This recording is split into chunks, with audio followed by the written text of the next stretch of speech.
And we are back with the fourth segment of the GSMC basketball podcast presented by the GSMC Sports Network. I apologize for that longer than usual wait. Now, the reason for that is because the Fox app that I'm using, like for checking stats, is very, very bad.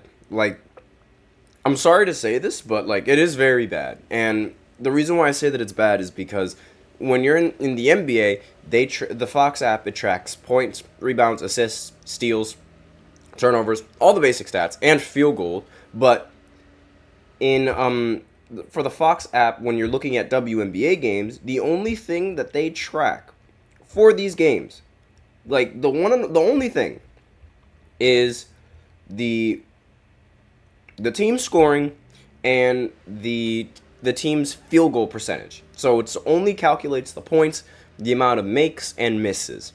That is incredibly lame for especially now where I want to look at the stats and like everyone else's stats. It is incredibly lame. And it really frustrates me because it's like it took me longer to get this segment ready than usual because I had to try and find all of Caitlin's stats in this game, and the Fox app just didn't give it to me. So, horrible app. It was just, I don't know why they do that, but aside from that, Caitlin Clark in the last game, 30 points, 5 rebounds, 6 assists, 3 steals, and 3 blocks. She became the 4th player in WNBA history to reach these numbers in a single game and became the first rookie to reach these numbers in a single game. Nothing short of historic, nothing short of amazing, but she still lost. I don't know how you can blame anyone else.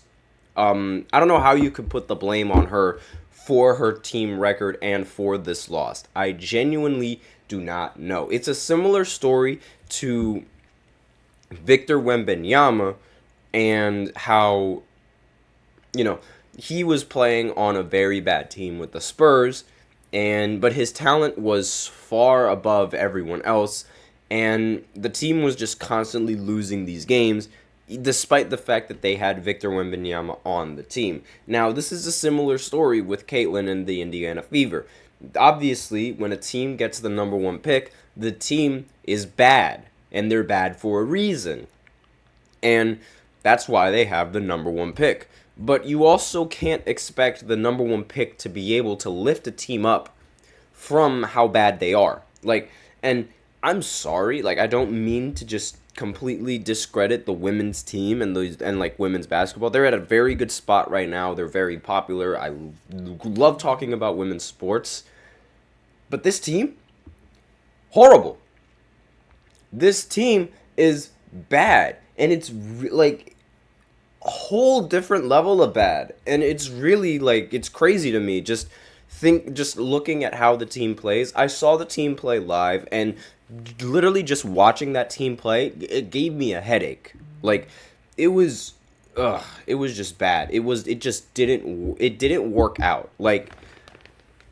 I don't know how to say this in a nice way, but it's just these players, they just are not it. They think that they are, but they're not. And their placement on the court is bad. Their ball movement is also bad. Their pick and roll is bad. Their defense is bad. Everything about them is just bad.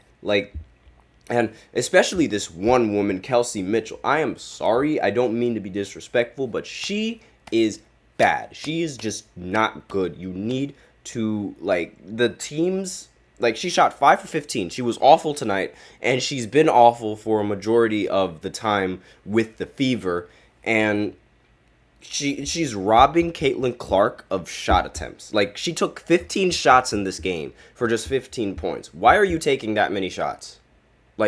Why? I don't see, I just don't. I don't understand why you're taking this many shots when you have Caitlin Clark, who literally dropped 30 and still lost. It's and I don't mean to be, I'm not trying to just be mean just to be mean. It's just when I watch them play, they do so much questionable things with the ball. It's similar to how when Victor was playing on the Spurs. It's a direct comparison. You'd have these other players on the team just do random stuff with the ball and try to do everything themselves, when in reality they could just give the ball to Victor, drop it down low, and let him do what he needs to do to score. But they do too much. It's like doing too much is going to hurt your team. And that woman does too much. Like, I'm sorry to say it, she does way too much, and it hurts the team more than it helps. And it's really disgusting to me, because when I was watching that game when the Fever were playing against the Liberty, she was trying to find an open shot. She was just doing all these tween crossovers, behind the backs, step backs, and like taking contested layups. And it's like she was doing all these dribble moves, but she wasn't creating any kind of space with those dribble moves. And if it leads to her taking a ridiculously contested layup, and even then, she would take an open layup and she would miss it. And I'm just like, why? Why are you even bothering? It boggles my mind. The team really needs to learn how to play with Caitlin Clark as opposed to playing against Caitlin Clark. And I don't know.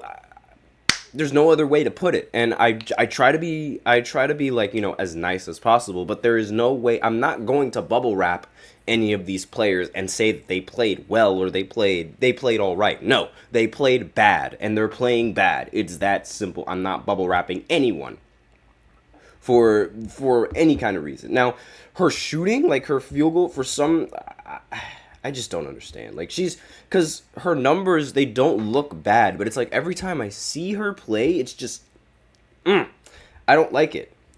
Maybe it's because, I am a very huge Caitlin Clark fan, and it's the fact that she's not getting enough touches that's aggravating me. But at the same time, it's like, why is she not getting as many touches? Why? And another problem that I have with the team and is how they play. It's how they play with Caitlin Clark. It is not ideal. Now, the reason why I say this is because, whenever a screen is set for Caitlin, the teams are immediately doubling her. They are straight blitzing. They're doubling her every single chance that they get, which forces Caitlin to pass.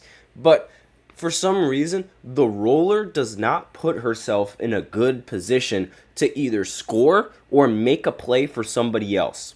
Like, usually, like I've said before, when you run a pick and roll, you either roll down to a spot on the block, which will bring help defense, thus making an easy look for somebody in the corner, or you pop out farther away from the double team and continue swinging until you get a wide open three. And they do none of that. They awkwardly stand in a very awkward spot. They don't space the floor. They stand a little bit closer than they should. Like, they stand a little bit closer to Caitlin than the spot where they should be standing, if that makes sense. And it's annoying to watch because it's like, put yourself in a spot to score. Like, or put yourself in a spot to, like, play good defense or do something of that nature. But they just don't.